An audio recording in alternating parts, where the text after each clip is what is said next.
سورہ کاف کے 5ویں رکوع کی آیات ہیں جو اس وقت میں نے آپ کے سامنے تلاوت کی ہیں، یہ آیت نمبر 32 سے 44 تک ہیں۔ سورہ کاف کے بارے میں ہم جانتے ہیں کہ نبی اکرم صلی اللہ علیہ وسلم نے اس سورہ مبارکہ کی بڑی فضیلت بیان کی ہے۔ یہ بھی بتایا ہے کہ جو جمعے کے دن اس سورہ مبارکہ کی تلاوت کر لے اسے اللہ تعالیٰ ایک نور عطا کر دیتے ہیں جو اگلے جمعے تک اس کے ساتھ شامل رہتا ہے۔ ویسے تو سارا قرآن مجید ہی نور ہے، لیکن خاص طور پہ اس سورہ مبارکہ کے بارے میں آپ نے فرمایا۔ اور نور کا کام کیا ہوتا ہے؟ روشنی دکھانا، اندھیرے سے نکالنا، روشنی میں لانا، اور روشنی سے چیزیں نکھر کر سامنے آ جاتی ہیں۔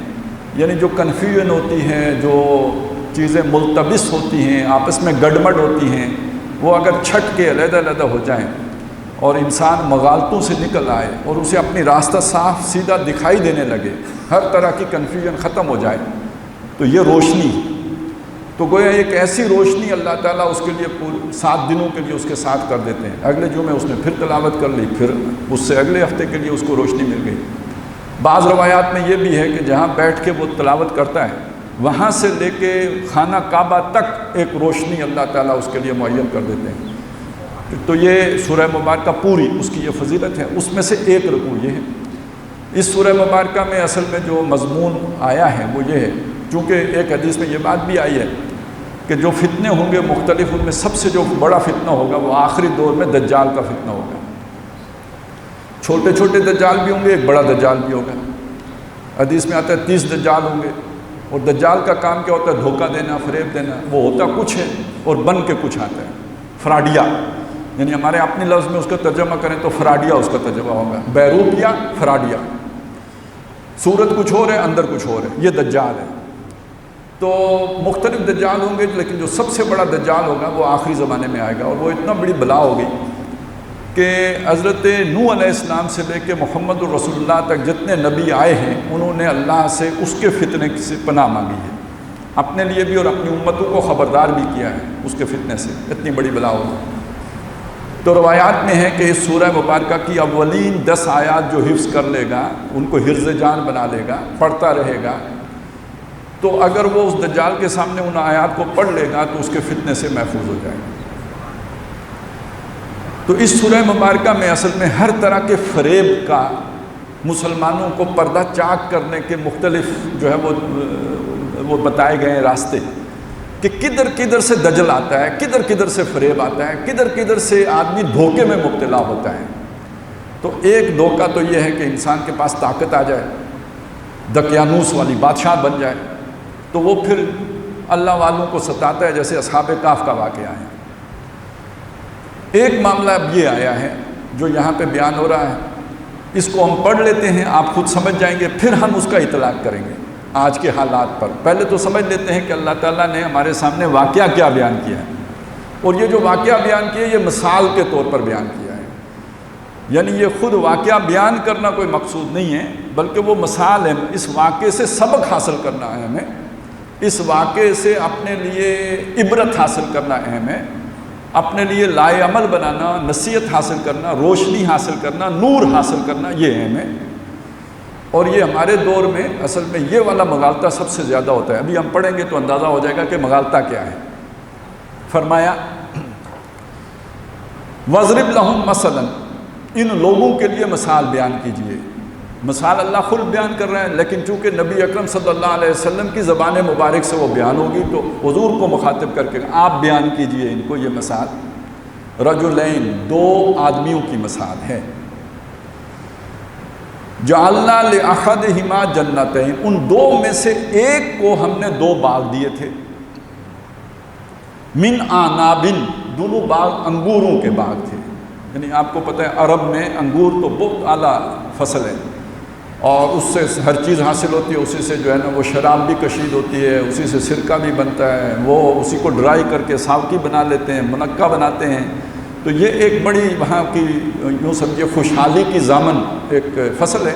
اس کے 2 باغ ہیں، ایک بھی نہیں ہے، 2 ہیں، اور انگوروں کے باغ ہیں۔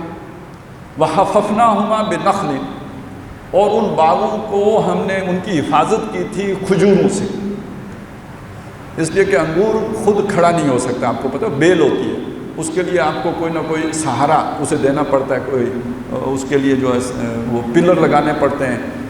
پہلے وقت میں کہتے ہیں اسے جو لکڑی کے ہوتے تھے اسے کہتے ہیں ٹٹیاں کھڑی کرنا، جن کے اوپر بیل کھڑی کر دیتے ہیں۔ اب عام حالات میں وہ بڑی ہلکی سی بیل ہوتی ہے، لیکن جب اس کے ساتھ انگور لگ جاتے ہیں وہ بہت بھاری ہو جاتی ہے۔ جب وہ بھاری ہو جاتی ہے ان دنوں میں جب ہوا چلے تو وہ جو آپ نے ٹٹیاں کھڑی کی ہوتی ہیں وہ اس کا سہارا نہیں بن سکتی اور وہ گر جاتا ہے۔ گر گیا تو گویا سارے فصل خراب ہو گیا۔ تو انگور کے باغ کو سب سے بڑا خطرہ ہوا سے ہوتا ہے، کیونکہ اس کا اپنا تنا ہے نہیں جس پر وہ کھڑا ہو، کوئی نہ کوئی مصنوعی سہارا آپ نے دینا ہوتا ہے۔ وہ مصنوعی سہارا ٹیکنالوجی کا دور تو تھا نہیں، آج تو ہمارے ہاں لوہے کے پلر لگا دیتے ہیں نا، آج سیمنٹ کے پلر لگا دیتے ہیں، تو یہ تو بڑے مضبوط ہوتے ہیں، لیکن اس وقت آپ لکڑی کا کوئی سہارا دیں گے وہ ٹوٹ جائے گی، کیونکہ اس پہ اتنا وزن ہوگا، اوپر سے ہوا زور کی آئی وہ کھڑی نہیں رہ سکے گی۔ اس چیز سے بچانے کے لیے اس کے گردا گرد کھجور کی باڑ تھی۔ اب آپ سوچئے نا 100 فٹ کھڑے درخت ہیں اس کھجور کے، ہوا کا جتنا زور کا بھی جو جھونکا آئے گا وہ باغ کو آ کے اتنے پریشر سے نہیں لگے گا، کیونکہ وہ سارا کھجوریں سنبھال لیں گے، لہٰذا اس کی حفاظت تھی گویا، وہ گر نہیں سکتا تھا، اس لیے کہ وہ کھجوروں کے باڑ چاروں طرف لگی ہوئی تھی۔ فَحَفَفْنَاهُمَا بِنَخْلٍ وَجَعَلْنَا بَيْنَهُمَا زَرْعًا۔ اچھا یہی نہیں تھا کہ صرف باغ تھا، اس کے درمیان زراعت بھی ہوتی تھی، کوئی اپنے سال کے لیے کوئی دانہ، کوئی فصل، دانے بھی ہو جاتے تھے وہیں سے، سبزیاں بھی وہیں پہ ہو جاتی تھیں، جو کچن کی جو جیسے ہوتا ہے وہ ضرورتیں بھی وہیں سے پوری ہو گئیں۔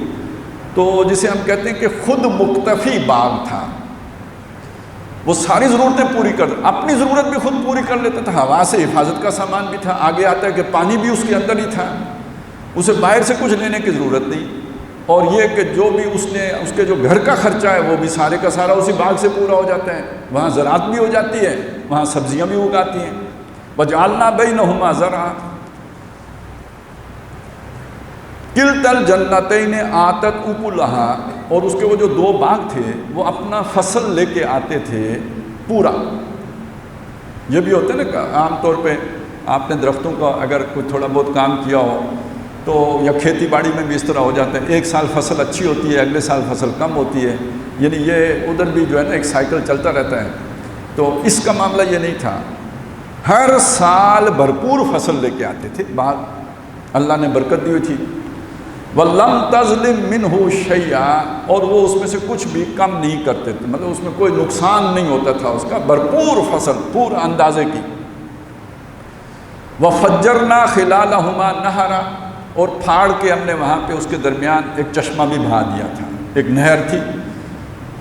آج جیسے کسی کا اپنا ٹیوب ویل ہو تو بلکہ یہ کہ اس کے لیے ٹربائن لگانے کی بھی ضرورت، وہ والی بجلی وابڈا کی لینے کی ضرورت نہیں ہے، اس نے اپنا کوئی جو ہے نا وہ سولر سسٹم لگایا ہوا ہو، تو اس طرح اس کا تو وہ چشمہ خود اللہ نے پھاڑ کے نکالا ہوا تھا، وہ کوئی بجلی لگانے کی بھی ضرورت نہیں ہے، خود چل رہا ہے چشمہ، لہٰذا باغ کو جو پانی چاہیے وہ بھی سارے کا سارا اندر موجود ہے۔ وَكَانَ لَهُ ثَمَرٌ، اور اس کا پھل بھی تھا۔ اب یہاں پھل، یہ کانا لہو اس شخص کا پھل تھا، تو درخت کا پھل کیا ہوتا ہے؟ جو سیب کا پھل سیب ہے اور انگور کا پھل انگور ہے، انسان کا پھل کیا ہے؟ اولاد ہے، اس کی اولاد بھی تھی۔ وَكَانَ لَهُ ثَمَرٌ، اس کی اولاد بھی تھی، یعنی دو ہی چیزیں تو اس زمانے میں ہوتی تھی نا جی، آپ کے پاس مال ہے، دانے ہیں پورے سال کے، اور بیٹے ہیں، کیونکہ اس زمانے میں تھانہ کچہری تو ہے نہیں نا، قانون کی حکمرانی نہیں ہے، طاقت ہے جس کے پاس وہ سروائیو کرے گا، تو جس کے بیٹے ہوں گے تو حفاظت کے لیے بیٹے موجود ہیں۔ وَكَانَ لَهُ ثَمَرٌ، اس کے بیٹے بھی تھے۔ اب یہ جو چیزیں اسے دنیا میں حاصل تھیں، ان چیزوں نے اس کا دماغ خراب کر دیا، اس نے یہ نہیں سمجھا، یعنی اس سے اس کے اندر شکر پیدا ہونے کے بجائے تکبر پیدا ہو گیا۔ اس نے یہ سمجھا کہ جب مجھے یہ ساری سہولتیں حاصل ہیں تو پہلی بات تو یہ ہے کہ یہ میری اپنا حسن تدبیر ہے، یہ جو جن کو پاس نہیں ہے نا یہ بیوقوف لوگ ہیں، ان میں صلاحیت ہی نہیں ہے۔ نہیں دیکھیں نا، میں نے محنت کیا، میرے پاس اتنا کچھ ہے، یہ بھی محنت کرتے ہیں، ان کے پاس بھی ہوتا۔ تو میں، اور دوسری بات یہ کہ میں بہت سمجھدار آدمی ہوں، جتنی سمجھ میرے پاس ہے اتنی سمجھ دوسروں کے پاس نہیں ہے۔ اگر دوسروں کے پاس اتنی سمجھ ہوتی تو وہ بھی تو کوئی اس طرح کا باغ بنا لیتے نا، ان کے پاس بھی مال و اسباب ہوتا، ان کے پاس بھی اتنی دولت ہوتی، وہ بھی ویسا ہی منصوبہ بنا لیتے جیسا منصوبہ میں نے بنایا ہے۔ اب آپ کو پتہ ہے کہ انسان پیدائشی طور پہ تو امیر نہیں ہوتا، یہ بھی پیدائشی طور پہ امیر نہیں تھا، اس کا بچپن بھی کسی کے ساتھ گزرا ہوگا، کسی کے ساتھ کھیلا کودا ہوگا، جوانی کا ابتدائی دور بھی کسی اپنے جو جیسے لنگوٹیے یار ہوتے ہیں، تو اس طرح کا اس کا کوئی دوست تھا بچپن کا ساتھی، اس سے ملاقات ہوئی، ہو سکتا ہے باتوں باتوں میں اس نے کچھ کہا ہوگا کہ کچھ اللہ کے لیے صدقہ خیرات بھی کرنا چاہیے، اللہ کا خوف بھی کرنا چاہیے، تم پر تو اللہ کی بڑی نعمتیں ہیں، ہو سکتا ہے اس نے یہی کہا ہو کہ تم پر اللہ کی بڑی نعمتیں ہیں، اس کو چڑ گئی ہوگی، کیونکہ جو آدمی یہ سمجھ رہا ہو کہ یہ میرے زور بازو کا نتیجہ ہے، جو آدمی یہ سمجھ رہا ہو کہ یہ میری محنت کا نتیجہ ہے، جو آدمی یہ سمجھ رہا ہو کہ یہ میری سمجھداری، میری منصوبہ بندی، میری پلاننگ کا نتیجہ ہے، یہ جو مجھے سارا ملا ہے، جب آپ اسے کہیں کہ یہ اللہ کی نعمت ہے تو اسے چڑ بڑی چڑھتی ہے،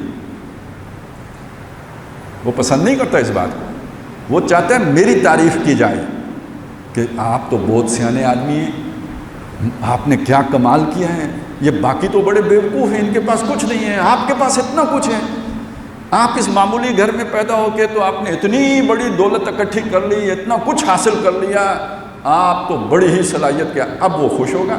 لیکن اگر آپ یہ کہیں کہ یہ تو اللہ نے بڑا احسان کیا، اسے غصہ آتا ہے کہ یہ مولوی نہ خود کام کرتے ہیں اور جو کام اور محنت کر کے کچھ حاصل کر لے یہ نہیں مانتے کہ اس کی محنت ہے، کہتے یہ اللہ نے آپ پر احسان کیا ہے، تو اسے چڑچڑی ہوگی۔ تو جب اس کے اس ساتھی نے اسے یہ بات سمجھائی کہ بھئی اللہ کا تم پر احسان ہے، تو اب اس کا جو ذہن ہے، جو اس کا اندر ہے، جو اس کی سوچ ہے، وہ باہر نکلی۔ فَقَالَ لِصَاحِبِهِ وَهُوَ يُحَاوِرُهُ، اس نے کہا اپنے اس ساتھی سے، اپنے صحبت کرنا جو اس کے ساتھ بیٹھا ہوا تھا دوست، اس سے کہا جبکہ وہ اس سے بات چیت کر رہا تھا، انا اکثر منک مالا واعز نفرا، میں مال میں بھی تم سے زیادہ ہوں اور نفری، اب یہ دیکھیے وہ بیٹے ہیں نا میرے پاس، نفری آگے نفر، نفر کہتے ہیں وہ جو بھی آپ کے پاس افرادی قوت ہے، تو نفری بھی میرے پاس زیادہ ہے، دولت بھی میرے پاس زیادہ ہے، غلبہ میرا ہے تیرے اوپر۔ یہ بات اسے کیوں کہنی پڑی؟ وہ جو بندہ جس کے ہاتھ میں مال و اسباب نہیں ہے، وہ حکیم انسان ہے، وہ دانا آدمی ہے، وہ وائز مین ہے، وہ اسے نصیحت کر رہا ہے، تو یہ اسے کہتے ہیں، اصل میں کہنا یہ چاہتا ہے کہ تم اپنی نصیحتیں چھوڑو، یہ میری نفری دیکھو، یہ میرے اسباب دیکھو، یہ ثبوت ہے کہ میں تم سے عقل مند ہوں، یہ دلیل ہے اس بات کی کہ میں تم سے زیادہ سمجھدار ہوں، تم صرف باتیں کرنا جانتے ہو، گفتار کے غازی ہو، وگرنہ یہ کہ میرے اسباب اور میرے ذرائع اور میرا یہ جو میرے پاس نعمتیں ہیں ان کو دیکھو، یہ میرے زور و بازو کا نتیجہ۔ اس کا مطلب یہ کہ نصیحت مجھے تمہیں کرنی چاہیے، تم مجھے کیوں نصیحت کرتے ہو؟ انا اکثر من کا مالا واعز نفرا۔ اب یہ مکالمہ اس کے ساتھ کیا، اندر جو اس کے سوچیں پک رہی ہیں وہ کیا ہے؟ وَدَخَلَ جَنَّتَهُ وَهُوَ ظَالِمٌ لِنَفْسِهِ، وہ اپنے باغ میں داخل ہوا، اسی ترنگ میں، اسی سوچ میں، اسی خیال میں، وہ اپنی جان کے اوپر ظلم کر رہا تھا، مطلب یہ کہ انہی سوچوں میں ڈوبا ہوا تھا، اسی مغالطے میں مبتلا تھا، اس دولت کا جو خمار تھا، اور وہ اس کی جو نفری تھی اولاد، اس اولاد کا جو خمار تھا، اسی خمار میں وہ داخل ہوا اپنے باغ میں۔ وَهُوَ ظَالِمٌ لِنَفْسِهِ، اب چونکہ اس نے کہا ہوگا کہ دیکھو دنیا ہمیشہ نہیں رہنی ہے، یہی کہتے ہیں نا ہم مولوی لوگ، یہی کہتے ہیں نا دنیا ہمیشہ نہیں رہنی ہے، عروج کے بعد زوال ہوتا ہے، پھر جوانی کے بعد بڑھاپا آتا ہے، پھر بندہ مرتا ہے، باغ بھی اجڑ جاتے ہیں، کاروبار بھی ویران ہو جاتے ہیں، مندہ بھی آ جاتا ہے، بیماری بھی آ جاتی ہے، دکھ بھی آ جاتے ہیں، اولادیں بھی ختم ہو جاتی ہیں، یہی کچھ سمجھایا ہوگا۔ اچھا کچھ بھی نہ ہو تو قیامت تو آنی ہی ہے نا، اللہ نے پوچھنا تو ہے ہی نا۔ اب وہ اس کی وہ باتیں اس کے ذہن میں ہیں اور اپنے اندر جو اس کے خیالات ہیں وہ ظاہر ہو رہے ہیں۔ کہتا ہے قال ما اظن ان تبید هذه ابدا، اپنے باغ کا اچھا طرح جائزہ لیا اس نے، وہ سارا دیکھا اس نے کہا میں تو یہ نہیں سمجھتا کہ یہ کبھی بھی برباد ہوگا، مجھے نہیں لگتا کہ میرا کاروبار سکڑ جائے گا، مجھے نہیں لگتا کہ میری نوکری چلی جائے گی، مجھے نہیں لگتا کہ میری یہ حیثیت ختم ہو جائے گی، یہ انفلوئنس ختم ہو جائے گا، میرا اقتدار چھن جائے گا، میں تو جو ہمیشہ کا اقتدار لے کے آیا ہوں، 15 سال تو کم از کم لکھوا ہی کے لایا ہوں نا، اتنا تو ہے ہی ہے نا، تو میرا اقتدار چلا جائے گا، میری نوکری چلی جائے گی، میرا یہ کاروبار سمٹ جائے گا، میرا باغ اجڑ جائے گا، میں نہیں یہ سمجھتا، یہ ویسے مجھے ڈراوا دے رہا ہے، ویسے مجھے میرا دوست جو ہے نا وہ میرے رنگ میں بھنگ ملا رہا ہے، میں ایسا نہیں سمجھتا۔ وَمَا أَظُنُّ السَّاعَةَ قَائِمَةً، بلکہ میں تو یہ بھی نہیں سمجھتا کہ قیامت ہوگی۔ یعنی چونکہ مولوی صاحب نے ڈرایا اس بات سے کہ باغ اجڑ جائے گا، تو یہ بات تو صحیح ہے نہیں، تو مجھے یہ بھی نہیں لگتا کہ دنیا اجڑے گی، یہ بھی لگتا ہے کہ بس ایک بات سے دوسری بات بنا لی گئی ہے کہ ایک وقت آئے گا تو پہاڑ ختم ہو جائیں گے اور آسمان جو ہے وہ پھٹ جائے گا اور قیامت ہو جائے گی۔ نہیں، مجھے نہیں لگتا، اتنے مضبوط کھڑے پہاڑ، یہ زمین، یہ آسمان، یہ کیسے ختم ہو سکتے ہیں؟ ما اظن ان تبید هذه ابدا وما اظن الساعة قائمة ولئن رددت الى ربی، لیکن بالفرض محال ایسا ہو گیا اور مجھے لوٹا دیا گیا میرے رب کی طرف، میرے رب کی طرف لوٹا دیا گیا۔ یہ یہاں سے بھی یہ بات ثابت ہوتی ہے، آگے جا کے مزید ثابت ہو جائے گی، یہ اللہ کا منکر نہیں تھا۔ یہاں جو بات سمجھائی جا رہی ہے وہ ایک دہریے کی کو نہیں نصیحت کی جا رہی ہے، اللہ کو ماننے والے کو نصیحت کی جا رہی ہے۔ گمراہی کوئی اور ہے، گمراہی یہ نہیں ہے کہ یہ اللہ کو نہیں مانتا، گمراہی یہ نہیں ہے کہ یہ اللہ کے ساتھ کسی کو شریک کر رہا ہے اس کے سجدے میں یا اس کے رکوع میں یا اس کی نمازوں میں یا اس کی پریز ثنا کرنے میں، نہیں، یہ گمراہی نہیں ہے، گمراہی کوئی اور ہے۔ وہ آگے جا کے ہمیں سمجھ آ جائے گی کہ گمراہی یہاں پہ ہے کیا۔ کہتے ہیں وَمَا أَظُنُّ السَّاعَةَ قَائِمَةً وَلَئِن رُدِدتُّ إِلَىٰ رَبِّي لَأَجِدَنَّ خَيْرًا مِنْهَا مُنْقَلَبًا، لیکن بالفرض محال، اب اگر میں چلا ہی گیا رب کے پاس، یعنی رب کو مان رہا ہے، اگر میں اس کے پاس چلا ہی گیا تو مجھے اس کے پاس ملے گا اس سے زیادہ، اس سے بہتر، اس سے اچھا، اس سے بڑھ کر۔ کیوں؟ یہ کیوں سوچا ہے؟ چلیں پہلے بات تو سمجھ میں آتی ہے، باغ نہیں اجڑے گا، کیوں نہیں اجڑے گا؟ پانی اندر موجود ہے، چلیں دھوکہ کھا گیا۔ کیوں نہیں اجڑے گا؟ اس لیے کہ اس کو جو ہے نا وہ کھجوروں نے ڈھانپ رکھا ہے، ہوا بھی نہیں اسے گرا سکتی، دھوکہ کھا گیا۔ چلیں وسیلے پر بھروسہ کر کے مسبب الاسباب کو بھول گیا، دھوکہ کھا گیا، مان لیا۔ لیکن یہ اس کو کیسے سمجھ آ گئی کہ مرنے کے بعد اگر جیا اور اللہ کے پاس پہنچا تو مجھے دنیا سے زیادہ ملے گا؟ یہ ہے اصل بات جو سمجھنے، یہیں سے پتہ چلے گا کہ اصل گمراہی کیا تھی۔ اصل گمراہی یہ تھی کہ وہ یہ سمجھتا ہے کہ دنیا جو ہے نا یہ دارالجزا ہے، یہاں کی جو نعمتیں ہیں وہ نعمتیں ہیں، اور یہاں کا فقر جو ہے وہ عذاب ہے، یہاں کی تنگ دستی جو ہے وہ سزا ہے، اور یہاں کی فراخی نعمت ہے۔ یہ مغالطہ ہے اس کا۔ اصل بات کیا ہے؟ اصل بات یہ ہے دنیا دارالامتحان ہے، یہاں جو ملا ہے وہ بھی آزمائش کے لیے ملا ہے۔ اس کا یہ مطلب نہیں کہ کسی کو اللہ نے اچھی جو ہے وہ کوئی پوزیشن دے دی ہے، کوئی نوکری دے دی ہے، کوئی اقتدار دے دیا ہے، کوئی محل دے دیا ہے، کوئی باغ دے دیا ہے، کوئی جائیداد دے دی ہے، کنبہ قبیلہ دے دیا ہے، برادری دے دی ہے، جتھا دے دیا ہے، تو اللہ اس سے راضی ہے، اللہ اس پر خوش ہے، اللہ اس سے بہت جو ہے نا وہ اسے پسند کرتا ہے۔ نہیں، اگر ایسی بات ہوتی تو نمرود بادشاہ ہوتا، ایسی بات ہوتی تو نمرود بادشاہ ہوتا، ایسی بات ہوتی تو فرعون بادشاہ ہوتا، ایسی بات ہوتی تو اسکندر اعظم بادشاہ ہوتا، ایسی بات ہوتی تو امریکہ کے پاس یہ سارے وسائل ہوتے جو آج اس کے پاس ہیں۔ حدیث میں آتا ہے کہ اللہ کی نگاہ میں اس پوری دنیا کی مچھر کے پر جتنی بھی اہمیت ہوتی تو کسی کافر کو ایک گھونٹ پانی نہ دیتا، اور سورہ زخرف میں تو ایک بات کہی ہے نا، فرمایا اگر اس بات کا اندیشہ نہ ہوتا کہ سارے لوگ کافر ہی ہو جائیں گے تو جو کافر ہیں ان کو دنیا میں ہم وہ گھر دیتے کہ جن کی دیواریں بھی سونے چاندی کی ہوتی ہیں، جن کی سیڑھیاں بھی سونے چاندی کی ہوتی ہیں، جن کی چھتیں بھی سونے چاندی کی ہوتی ہیں، ان کی مسریاں جن پر وہ سوتے وہ بھی سونے چاندی کی ہوتی ہیں۔ سمجھ آئی بات کی؟ تو دنیا کا سارا اسباب کیا ہے؟ یہ اللہ کی خوشی نہیں ہے کہ دے دی اس نے تو بڑا راضی ہے، تو پھر راضی تو کافروں سے ہے۔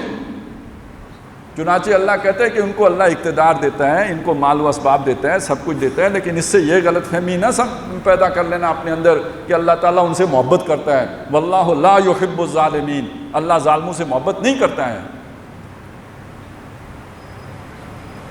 لیکن ظالم یہ سمجھتے ہیں کہ یہ چونکہ سارا ہمیں مل گیا اس لیے اللہ ہم سے خوش ہے، اللہ ہم سے راضی ہے، تو اگر ہم لوٹ کے اللہ کے پاس گئے تو چونکہ وہ ہم سے خوش ہے لہٰذا وہاں اس سے زیادہ دے گا، کیونکہ یہ تو مولوی بھی کہتے ہیں وہاں اس سے زیادہ ہوگا، تو زیادہ ہوگا تو پھر وہ بھی ہمارا ہوگا نا۔ یہ ہے اصل میں سب سے بڑا مغالطہ، سب سے بڑا دجل، سب سے بڑا فریب جو انسان کو لائق ہو جاتے ہیں۔ تو اس کو بھی یہی فریب تھا کہ یہ میرا باغ ہے، اس کا مطلب یہ ہے کہ کم از کم یہ کہ اللہ مجھ سے باقیوں کے مقابلے میں زیادہ راضی ہے، تب اس نے مجھے یہ سارا کچھ دیا نا۔ ھذا من فضل ربی، ہم دنیائی کو ھذا من فضل ربی سمجھتے ہیں، قرآن نے فضل ربی اس کو نہیں کہا ہے۔ جس کو ہدایت مل گئی ذالک فضل اللہ یؤتیہ من یشاء، اللہ نے محمد الرسول اللہ کو بھیجا، هو الذی بعث فی الامیین رسولا منہم یتلو علیہم آیاتہ ویزکیہم ویعلمہم الکتاب والحکمہ وان کانوا من قبل لفی ضلال مبین وآخرین منہم لما یلحقوا بہم ذالک فضل اللہ یؤتیہ من یشاء، یہ اللہ کا فضل ہے جس سے وہ نوازتا ہے جس کو چاہتا ہے۔ یعنی محمد الرسول اللہ جو پیغام لے کے آئے قرآن مجید، جو اس کے ساتھ جڑ گیا وہ ہے جس پر اللہ کا فضل ہوا ہے، جس کو آخرت میں جنت مل گئی اس پر اللہ کا فضل ہوا ہے۔ ذالک فضل اللہ، یہ اللہ کا فضل ہے۔ یہاں تو خیر حلال کیا، رشوت کے پیسوں کی جو ہے نا وہ بلڈنگ کھڑی کر کے اوپر لکھ دیتے ہیں ذالک فضل اللہ ھذا من فضل ربی۔ تو بہرحال یہاں پہ اس بات کو سمجھ لیجئے کہ اس کو یہی مغالطہ ہو گیا کہ مجھ پر اللہ کا بڑا فضل ہے، لہٰذا اول تو قیامت ہوگی نہیں، تو ہوئی تو یہ فضل وہاں بھی ہوگا، یہاں ہے تو وہاں کیوں نہیں ہوگا۔ قال لہ صاحبہ، اب اس اللہ والے نے اس کو جواب دیا،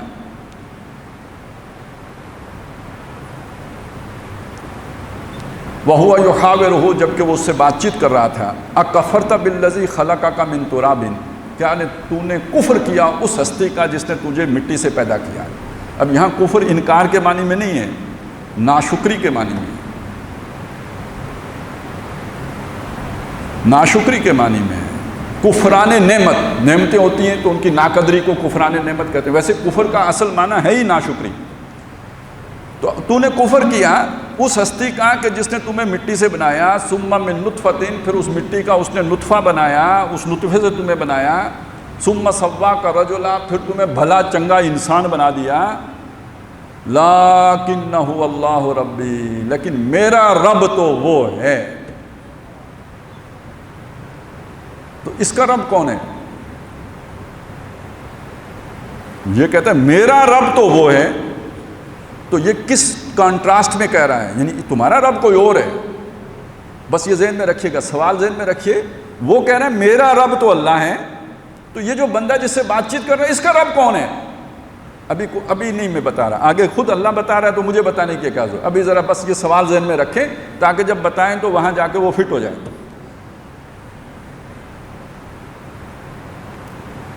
وَلَوْلَا إِذْ دَخَلْتَ جَنَّتَكَ، اب یہ دیکھیے یہ نور آ رہا ہے، یہ روشنی آ رہی ہے، یہ لائٹ ہے، یہ نصیحت ہے، یہ سبق ہے۔ وَلَوْلَا إِذْ دَخَلْتَ جَنَّتَكَ، ایسا کیوں نہیں ہوا جب تو اپنے باغ میں داخل ہوا، قُلْتَ، تو نے کہا ہوتا ما شاء اللہ، جو اللہ نے چاہا۔ یہ میرا زور بازو نہیں ہے، یہ میری ہمت توفیق نہیں ہے، یہ میرا کمال نہیں ہے، یہ میری صلاحیتیں نہیں ہیں، یہ میرا کوئی اسپیشل جو ہے نا وہ ڈی این اے نہیں ہے، میں بھی باقی انسانوں ہی کی طرح ایک انسان ہوں، اللہ کا بندہ ہوں، لیکن یہ جو کچھ بھی ہے میرے رب کی توفیق سے ہے، میری رب کی عطا ہے، میرے رب نے مجھے دیا ہے، یہ اس کی دین ہے، یہ اس نے ماشاء اللہ جو اللہ نے چاہا، تم نے یہ کیوں سوچا جو میں نے کیا؟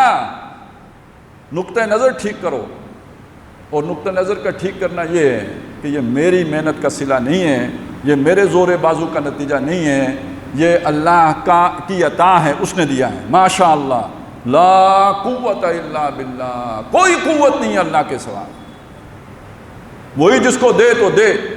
بڑی بڑی صلاحیتوں والے جوتیاں چٹکھاتے مر گئے، انہیں کسی نے گھاس نہیں ڈالی، بڑے بڑے انٹلیکچوئل جو ہے وہ گندی نالیوں میں گر کے مر گئے، شرابیں پی پی کے، ان کو مواقع ہی نہیں ملے۔ آپ جتنے باصلاحیت ہوں، آپ کو چانس نہ ملے، کیا کریں گے؟ آپ جو ہے جینیس پیدا ہوئے ہوں، آپ تعلیم حاصل نہ کر سکیں تو کیا کریں گے؟ تو دنیا صرف صلاحیتوں ہی پر نہیں ہے، چانسز بھی تو بڑی ہیں، اور چانس کون دیتا ہے؟ مواقع کون دیتا ہے؟ تو لا قوت الا باللہ ان ترنی انا اقل منک مالا و ولدا، اگر تو نے دیکھا تھا کہ مال اور اولاد، اب وہ جو وہاں پہ پھل کا لفظ آیا تھا وہاں اس کی وضاحت آ گئی کہ وہ اولاد ہی تھی اصل میں، کہ مال اور اولاد میں تو مجھ سے زیادہ ہے، تو اس کا مطلب اللہ کی نعمت تم پر زیادہ ہے، بجائے اکڑنے کے اور بجائے پھولے نہ سمانے کے اور بجائے تکبر کرنے کے اور بجائے خمار میں مبتلا ہونے کے، تو نے کہا ہوتا اللہ کا احسان ہے، اللہ کی جو ہے مجھ پہ بڑی جو ہے عنایت ہے، اور یہ کہ یہ ساری اس کی جو ہے نا اس کی عطا سے ہے، یہ ہونا چاہیے تھا۔ اب اسے غصہ آ گیا، وہ جو بھی اللہ والا تھا، اس کے اس رویے پر، اس کی اس پھوں پھاں پہ، اس کے اس تکبر پر، تو اس نے کہا کہ دیکھو یہ دیا اللہ نے ہے، فَعَسَىٰ رَبِّي أَن يُؤْتِيَنِي خَيْرًا مِّن جَنَّتِكَ، تو مجھے تانا دیتا ہے کہ میرے پاس مال و اسباب دنیا کم ہے، اس وجہ سے تم کہتے ہو کہ میں بے وقوف ہوں، اس وجہ سے سمجھتے ہو کہ یہ بلڈی ہے، اس وجہ سے سمجھتے ہو کہ یہ گندا انسان ہے کہ میرے پاس اسباب دنیا کم ہے۔ فَعَسَىٰ رَبِّي أَن يُؤْتِيَنِي خَيْرًا مِّن جَنَّتِكَ، تو امید ہے کہ میرا رب مجھے تیری جنت سے، تیرے باغ سے بڑھ کر عطا کرے گا۔ وَيُرْسِلَ عَلَيْهَا حُسْبَانًا، اور تیرے باغ کے اوپر وہ کوئی بھیج دے گا بگولا، کوئی طوفان، من السماء، آسمان سے، فَتُصْبِحَ صَعِيدًا زَلَقًا، اور وہ ہو جائے گا تیرا باغ چٹیل، یعنی وہاں پہ کوئی درخت باقی نہیں بچے گا، چٹیل میدان بن جائے گا۔ او یصبح ماؤها غورا، یا اللہ یہ کرے گا کہ اس کا پانی نیچے لے جائے گا، ابھی تو ابل کے باہر نکلتا ہے، تو وہ اگر نیچے چلا گیا، جیسے یہاں بور کرائیں نیچے چلا جاتا ہے، تو وہاں پانی نیچے چلا گیا، فَلَن تَسْتَطِيعَ لَهُ طَلَبًا، تو اس کو پھر حاصل کرنے کی استطاعت ہی نہیں رکھے گا۔ اب یہ اس نے بددعا دی کہیں یا اس کے دل کی دکھی دل کی صدا نکلی، جو بھی کہیں، ادھر نکلی ادھر قبول ہوئی، پتھر پہ لکیر ثابت ہوئی اس کی بات۔ وَأُحِيطَ بِثَمَرِهِ، اس کا پھل لپیٹ دیا گیا، اس کے پھل کا احاطہ سمیٹ لیا گیا۔ وَأُحِيطَ بِثَمَرِهِ، اب یہ ثمر میں آپ چاہیں تو اولاد بھی شامل کر لیں، باغ بھی شامل کر لیں، دونوں لپیٹ لیے گئے۔ ادھر کورونا آ گیا ہوگا، ادھر کوئی امریکن سنڈی آ گئی ہوگی، انگور کی سنڈی آ گئی، سارا ختم، یا کوئی ہوا کا ایسا جھونکا آیا، کھجوریں بھی اڑ گئیں، باغ بھی لیٹ گیا، اور ادھر اولاد بھی لیٹ گئی۔ وَأُحِيطَ بِثَمَرِهِ فَأَصْبَحَ يُقَلِّبُ كَفَّيْهِ عَلَىٰ مَا أَنفَقَ، وہ ہو گیا تلیاں ملتا، ہاتھ ملتا رہ گیا اس خرچے پر جو اس نے اس باغ پہ کیا تھا۔ انویسٹمنٹ بھی ڈوب گئی، نفع تو ادھر رہا، جو انویسٹمنٹ تھی وہ بھی ڈوب گئی، ٹوٹل لاس ہو گیا، سب ختم۔ فَأَصْبَحَ يُقَلِّبُ كَفَّيْهِ عَلَىٰ مَا أَنفَقَ فِيهَا وَهِيَ خَاوِيَةٌ عَلَىٰ عُرُوشِهَا، وہ باغ گرا ہوا تھا اپنی ٹٹیوں پر، دڑام گرا، سب ختم، ہر شے بیٹھ گئی۔ وَيَقُولُ، اب اسے سمجھ آ گئی۔ دیکھیں کچھ لوگ ہوتے ہیں سوچ کر سمجھ لیتے ہیں یا سمجھانے سے سمجھ لیتے ہیں، کچھ لوگ ہوتے ہیں جب تک انہیں چوٹ نہ وجے، سٹ نہ وجے، ان کو سمجھ نہیں آتی، لیکن یہ بھی عقل مند لوگ ہوتے ہیں۔ انتہائی بیوقوف آدمی تو وہ ہوتا ہے کہ جس کو سر پر سیب گرے اسے پھر بھی نیوٹن کا قانون معلوم نہ ہو سکے. یہ آخری درجے میں بیوقوفی کی بات ہے کہ آدمی کی انگلی جل جائے اور اسے پتہ نہ لگے کہ آگ جلاتی ہے، پھر بھی نہ سیکھے، پھر وہی غلطی دہرائے.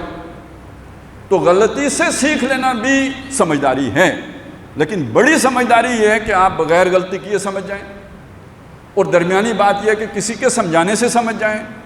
اس کا معاملہ یہ ہوا کہ خود سمجھ آئی نہیں، دوسرے کے سمجھانے سے بھی نہیں سمجھا، لیکن یہ کہ جب قدرت نے یا اللہ تعالیٰ نے ایک جو ہے اسے تھپڑ رسید کیا قدرت کے ہاتھوں، اب وہ فوری سمجھ گیا، صحیح بات اس کی زبان پر آ گئی، اور وہ اب وہ جو اس کی گمراہی تھی وہ کھل جائے گی، اس کی اپنی زبان سے کھل رہی ہے.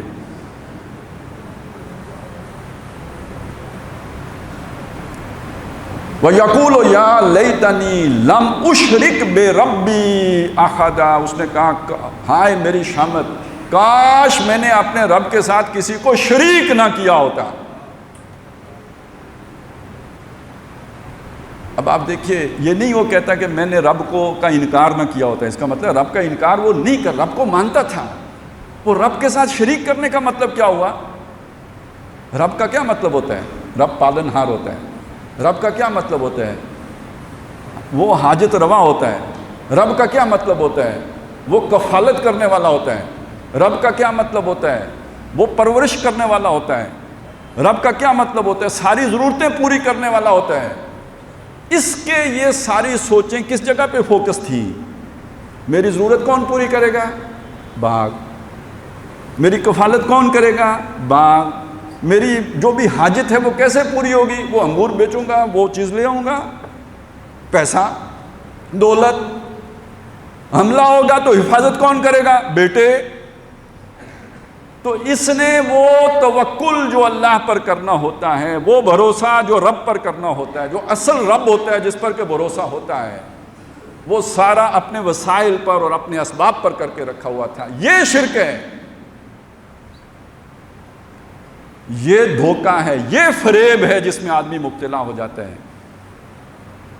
تو وہ اب اسے سمجھ آ گئی، چوٹ کھا کے سمجھ آئی کہ کاش میں نے اپنے رب کے ساتھ کسی کو شریک نہ کیا ہوتا. یا لیتنی لم اشرک بربی احدا ولم تکن لہ فئۃ. اس کا کوئی جتھا نہ ہوا، کوئی فوج، کوئی بٹالین، اس کی رجمنٹ ایسی نہیں تھی. ینصرونہ من دون اللہ، جو اللہ کے مقابلے میں آ کے اس کی مددگار بنتی، اس کے ساتھ کھڑی ہوتی، اس سے کندھے سے کندھا ملاتی، اس کی حفاظت کرتی. کوئی نہ ہوا. وما کان منتصرا، اور اپنے اس نقصان کا وہ بدلہ خود بھی نہ لے سکا. ہنالک الولایۃ للہ الحق، یوں ولایت اللہ کے لیے ثابت ہو گئی حقیقی طور پر. وہ جو الحق ہے اسی کی ولایت. اچھا، یہ ولایت واو کی زبر کے ساتھ ہے، واو کی زیر کے ساتھ نہیں ہے. ولایت کہتے ہیں دوستی کو. اللہ ولی الذین آمنوا، اللہ ایمان والوں کا ولی ہے. یہ اس سے بنے گا ولایت، دوست ہے. یہ ولایت ہے واو کی زبر کے ساتھ. اس کا مطلب ہوتا ہے اختیار. آپ سنا والی مکہ، یعنی مکہ کے شہر کا گورنر جس کے پاس حکومت کا اختیار تھا. اسی طرح جو ہے نا وہ یہ متولی ہوتا ہے مسجد کا، جو مسجد کا انتظام، انصرام، اہتمام کرتا ہے، تو وہ متولی ہے مسجد کا. تو اسی جو ولی کا لفظ ہے، اس سے جو ولایت بنتا ہے اس کا مطلب اختیار. تو اختیار کس کے پاس ہے؟ کل کا کل اللہ کے پاس ہے. تو اس نے کیا کہا تھا؟ تم نے یہ کہا ہوتا نا کہ یہ باغ میں نے نہیں بنایا، اللہ نے دیا ہے نا، تو اب ثابت ہو گیا نا اللہ کا تھا. اور جب اس نے چھینا تو تم روک نہیں سکے، حفاظت نہیں کر سکے، تو جس کا تھا اس نے لے لیا. ہنالک الولایۃ للہ الحق. یہ بات ایک لہجے میں ان جادوگروں کو سمجھ میں آ گئی تھی جو موسیٰ علیہ السلام کا مقابلہ کرنے کے لیے آئے تھے. جب انہیں سمجھ آ گئی، فرعون نے کہا میں تمہاری گردن اڑا دوں گا، میں تمہاری ٹانگیں کاٹ دوں گا، بازو کاٹ دوں گا. انہوں نے کہا فقض ما انت قاض، کر جو تو سے ہوتا ہے. انما تقضی فی ہذہ الحیات الدنیا، تو کچھ کر بھی سکا تو دنیا ہی کی زندگی کا کوئی فیصلہ کرے گا نا، ہمیں تمہارے کرنے کی کوئی پرواہ نہیں. ہم تو وہ صاحب اختیار ہستی کے ساتھ اب جڑ گئے ہیں، اب تم سے ہم ڈرنے ورنے والے نہیں ہیں. تو جس کا تعلق اللہ سے اس طرح والا بن جائے نا، وہ پھر ڈرتا ورتا نہیں ہے. یہ تعلق مضبوط کیے بغیر ہم نے دیکھیں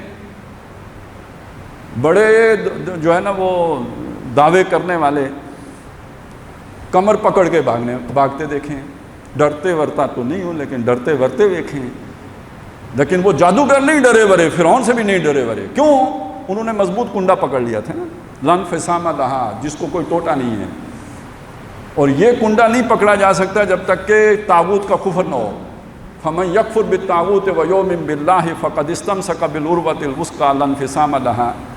اور یہاں طاغوت کیا؟ یہ باغ ہی تو طاغوت تھا اس کا، جس پر اس نے انحصار کر لیا تھا، جس پر بھروسہ کر لیا تھا، جس پر توکل کر لیا تھا. بتوں سے تجھ کو امیدیں، خدا سے نو امیدی. مجھے بتا تو صحیح اور کافری کیا ہے. تو بت صرف وہ اصنام ہی نہیں ہوتے جو انسان ہاتھوں سے بناتا ہے، حوث سینوں میں چھپ چھپ کے بنا لیتی ہے تصویریں، تو ان سینوں میں بھی بت پل رہے ہوتے ہیں. یہ کاروبار بت بن جاتے ہیں، یہ روزگار بت بن جاتے ہیں جن پر انسان کا توکل ہو جائے، یہ حیثیتیں جو اسے حاصل ہو جائیں، جو انفلوئنس اسے مل جائے، جو دنیا کا ایک سٹیٹس مل جائے، اور اس کی وجہ سے باقیوں کو آدمی گھٹیا سمجھنا شروع کر دے. اور ہوتے ہیں. میں پروفیشن میں جہاں پہنچ گیا ہوں، اتنی بلندی پہ پہنچ، یہ باقی لوگ کیڑے مکوڑے، انہوں نے تو محنت ہی نہیں کی ہے. دیکھیں نا میرا پولیٹیکل انفلوئنس کتنا ہے، کن کن لوگوں کے ساتھ میرے تعلقات ہیں. یہ میرا زور بازو ہے نا، یہ میری پلاننگ ہے نا، یہ میری سمجھداری ہے، یہ میری تیز ترازی ہے. تو اب یہاں صرف باغ پر نہ رکھیے، ہم اپنا اپنا بت تلاش کریں نا. میرا بھی کوئی بت ہو سکتا ہے، آپ جو بیٹھے ہوئے ہیں آپ میں سے بھی ہر ایک کا کوئی نہ کوئی بت ہو سکتا ہے. ہم کون سا اتنا کوئی توحید کامل پر جو ہے وہ کھڑے ہیں، وہی بت تو پھر ہمارا رب ہے.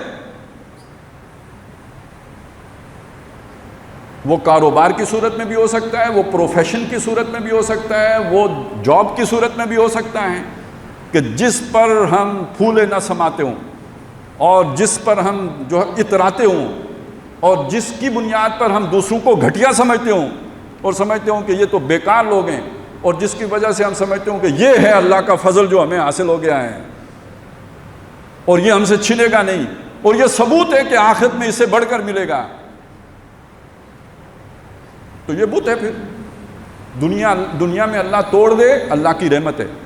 یہ بت اللہ دنیا میں توڑ دے، اللہ کی رحمت ہے کہ انسان توبہ کر کے اللہ کے پاس جائے، عمر کے جس حصے میں بھی ٹوٹ جائے. یہ بت قائم رہے، یہ دنیا ملتی رہے، یہ باغ نہ اجڑے جیسا کہ اس کا اجڑا. اس کا مطلب سمجھ نہیں آئے گی بندے کو کبھی بھی.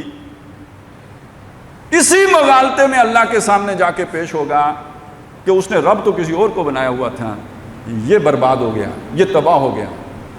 جس کا دنیا میں نقصان ہو جائے لیکن سمجھ آ جائے یہ فائدے میں رہ گیا. اس پر اللہ نے مہربانی کی، اس پر اللہ نے عنایت کی، اللہ نے احسان کیا کہ اس کو سمجھا دیا، مرنے سے پہلے سمجھا دیا. جس کو انہی مغالطوں میں مبتلا رکھا اور مزید دیتا رہا اور دیتا رہا اور گمراہ کرتا رہا. یعنی کہ یہ استدراج ہے. سنستدرجہم من حیث لا یعلمون. ہم انہیں چڑھا کے لے جائیں گے اس رستے سے، وہ سمجھیں گے ہم آگے بڑھ رہے ہیں، ہم ترقیاں کر رہے ہیں، ہم بھلائیاں پا رہے ہیں. حقیقت میں وہ دوری سے دوری کی طرف جا رہے ہوں گے. تو ہنالک الولایۃ للہ الحق، یوں ثابت ہو گیا اختیار سارے کا سارا اللہ کے لیے. وخیر ثوابا وخیر عقبا، بدلہ دینے کے اعتبار سے بھی سب سے بہتر وہ ہے. آپ نے باغ پر محنت کی، باغ تو اجڑ گیا. آپ نے دن رات ایک کر کے 90% نمبر لے کے کسی جو ہے وہ کسی پروفیشن میں آپ آگے نکل گئے، یہ ہمیشہ تو نہیں رہے گا. اور چھوڑیں یار، اتنی بات سوچیں، بندہ 60 سال سے اوپر جاتا ہے، اس کی یادداشت اس کا ساتھ چھوڑنا شروع کر دیتی ہے.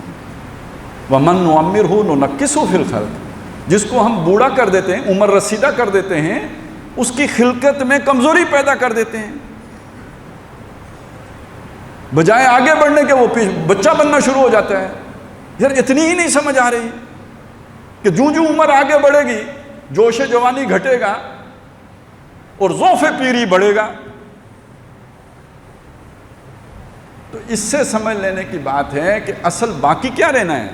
نہ آپ کی صلاحیت کوئی باقی رہنی ہے، نہ آپ نے جو کمائیاں کی ہیں وہ باقی رہنی ہیں، نہ جو آپ نے محل کھڑے کیے ہیں وہ باقی رہنے ہیں، نہ جو کاروبار بنائے ہیں وہ باقی رہنے. یہ تو باقی نہیں رہنے. یعنی اپنی جگہ پہ باقی رہ بھی جائیں تو آپ نے تو یہاں سے ہجرت کر ہی جانی ہے، چھوڑ ہی جانا ہے. تو پھر باقی بدلہ کون سا پھر باقی رہنے والا؟ جو اللہ کے پاس ہے، جو اللہ کے پاس ہے وہ باقی رہ جائے گا، وہ سیف ہے، وہ محفوظ ہے، وہ ضائع نہیں ہوگا۔ تو ایک بات تو یہ ثابت ہوئی کہ اختیار سارے کا سارا اللہ کے پاس ہے۔ ایک اور بات ثابت ہوئی، وہ کیا ہے کہ ثواب بھی بدلہ، ثواب بنا بدلہ، یعنی جو بھی ہم کسی بھی شے کا جو پے بیک، جو ہم اس پر انویسٹ کرتے ہیں اور اس کے نتیجے میں جو ہمیں ملتا ہے، یہ ثواب ہے۔ ہم نے کاروبار پہ لگایا، کاروبار نے جو ہمیں دیا، یہ ثواب ہے۔